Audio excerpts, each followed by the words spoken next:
Beyaz bir buluttan bir gün ansızın bir karanfil düştü parmaklarıma.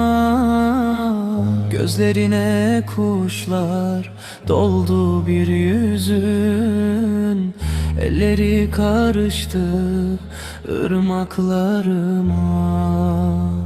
Islak bir yürektir bende karanfil, ruhum kokusunun dilencisidir. Haşim bu bir alev damlası değil, büyük yangınların habercisidir. O kızıl bir deniz, bense tenhayım.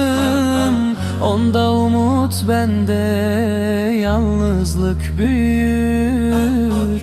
Ne dünya sonsuzluk, ne bende hayım. İçimde sadece şehadet uyur.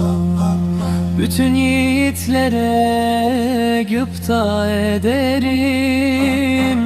Bütün şehitlerin adı karanfil. Her akşam bir yaprak olur kefenim. Dostum bu bir dua, şehadet isterim.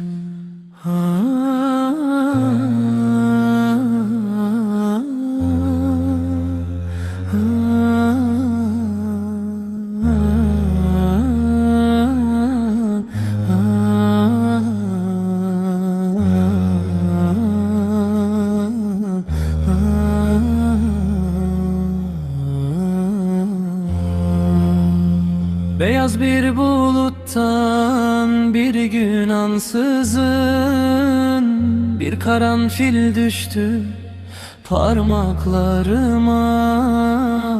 Gözlerine kuşlar doldu bir yüzün, elleri karıştı ırmaklarıma. Islak bir yürektir bende karanfil, ruhum kokusunun dilencisidir. Haşim bu bir alev damlası değil, büyük yangınların habercisidir. O kızıl bir deniz, bense tenhayım.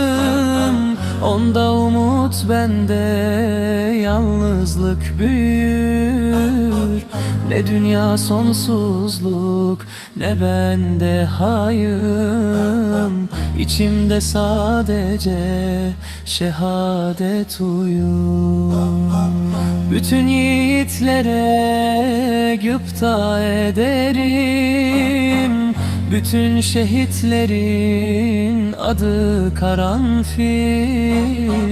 Her akşam bir yaprak olur kefenim. Dostum bu bir dua, şehadet isterim.